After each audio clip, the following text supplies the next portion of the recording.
This may be one of the best things that is going to happen in the near future in the world, and that is America finally stepping in and creating reform in the United Nations, which I like to call the most corrupt institution in the world, which creates more problems, far many or more problems than solutions.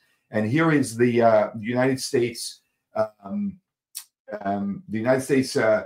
ambassador to the UN nominee, Elise Stefanik, who is making an opening statement before her questioning for this role, and stating this so clearly and so openly.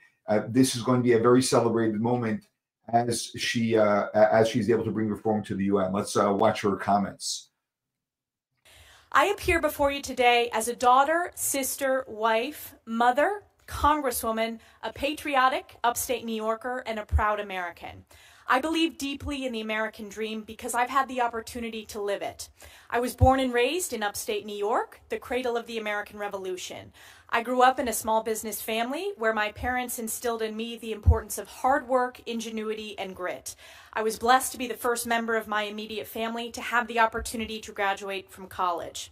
I graduated from Harvard with honors and then worked at the White House, in the West Wing, on the Domestic Policy Council, and in the Chief of Staff's office.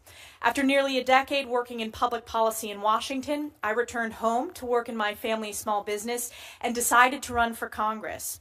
In 2014, I was elected to Congress, making history as the youngest woman ever elected at the time. In Congress, I have fought tirelessly for the hardworking families of New York's 21st District, delivering significant bipartisan results for my constituents. I was elected by my colleagues to serve as the House Republican Conference Chair, becoming the highest-ranking woman in Congress at the time and the youngest woman of either party to serve in top elected House leadership. And over the last decade, I have served on the House Armed Services Committee, the Intelligence Committee, the House Education and Workforce Committee, and I'm proud to be the longest-serving woman on both the Armed Services and Intelligence Committees. On these national security committees, I have legislated on a number of critical issues ranging from military readiness, emerging technologies like artificial intelligence, quantum computing, and cybersecurity, to missile defense. I have worked to enhance American intelligence capabilities, strengthen our alliances and partnerships, and deter our adversaries. On the Education Committee, I have been the leader in combating anti-Semitism in higher education. My oversight work led to the most viewed testimony in the history of Congress. This hearing with university presidents was heard around the world and viewed billions of times because it exposed the anti-Semitic rot in colleges and universities and was a watershed moment in American higher education. When discussing this nomination with President Trump, the president shared with me that he sees great promise in the United Nations if it focuses on its founding mission of international peace and security.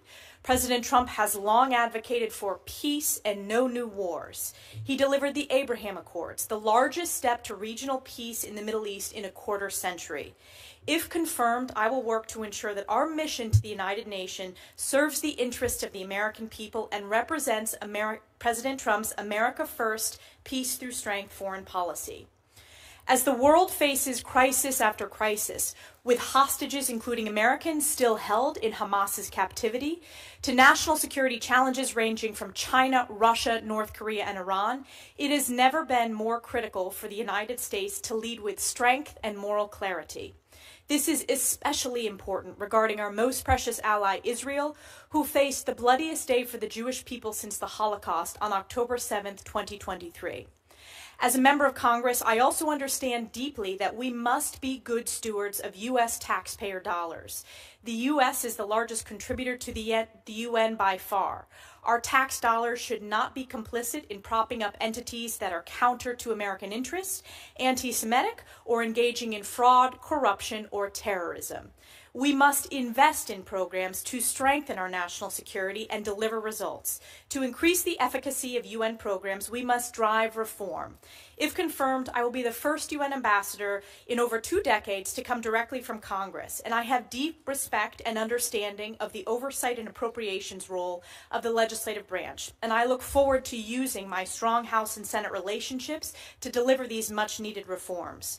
We are truly at a critical point in history. The world must be reminded of the key mission of the United Nations and America's role as its formative leader. Following the devastation, carnage, and Holocaust of World War II, the world was desperate for peace, stability, human rights and dignity, and world order.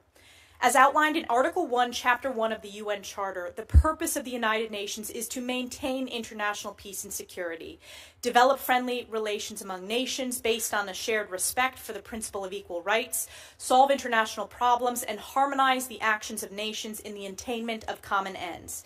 The UN has not lived up to this founding mission, and we must demand better. It is imperative to ensure strong American leadership at the United Nations. I share President Trump's vision of a UN reformed by strong America first, peace through strength, and a return to this founding mission of promoting peace and security around the world. In closing, I will forever be grateful to my constituents in New York's 21st District for giving me the opportunity to serve them as their voice at the highest levels of Congress. 10 years ago, upstate and North Country voters took a chance on a young, first-time, unknown candidate who very few believed could win.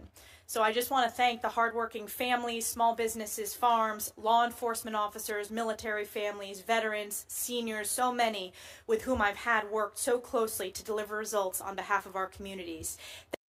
This woman, Elise, is really a blessing, a voice of moral clarity, and may God bless her efforts to bring moral reform to the UN. I don't think that's an easy task at all. I think it's an absolutely necessary task. I think she understands that far better than even I do. And God bless her. We must stop the UN from bringing their corrupt voice throughout the world and stopping the world from reaching the peaceful places where we can be actually reaching.